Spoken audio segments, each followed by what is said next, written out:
Good Friday morning, everybody. Thanks for waking up with us here on Spectrum News 1.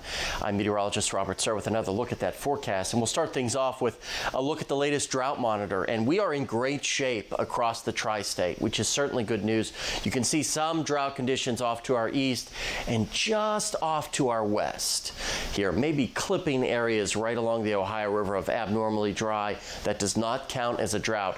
And I think this is going to be wiped away by the time we get to next week, because look at all the rainfall we are expecting here for our area. Easily 1 to 2 inches over the next 5 days. And the heaviest of the rain is right where that area of abnormally dry conditions was. So that should wipe that right out. Unfortunately, it's not great if you have outdoor plans, all this rainfall. But if you've got indoor plans, you got to do holiday shopping, maybe wrap those gifts. It's going to be perfect conditions for it, because you're going to want to stay inside and take care of that. We look deeper out, 6 to 10 days out. Things look to dry out a little bit. Equal chances here, according to the Climate Prediction Center, of above or below normal precipitation. So that equates to basically average precip here.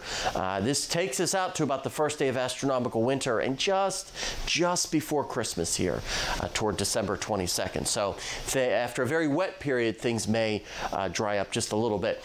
Today, a typical late fall day, lots of clouds around, relatively chilly for the most part.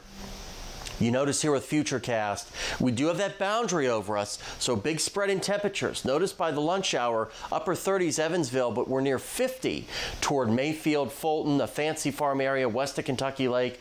Probably will creep into the 50s for those areas today, while the rest of us remain stuck in the 40s. We might see a very brief period of clearing tonight that would allow temperatures to fall a little bit further if that clearing is extended by a couple of hours here before clouds roll right back in here. And notice by the lunch hour, all that rainfall is right on our doorstep, ready to move in by Saturday afternoon. So a stray peak of sun or two today. We'll call it 50 degrees in Bowling Green. Cooler the further north you get toward the Ohio River on the other side of that stalled boundary. 30s tonight, which is rather seasonal. We have that rainfall move in here Saturday afternoon, lasting through Sunday. A second system rolls in here Monday with more rainfall and even a rumble of thunder.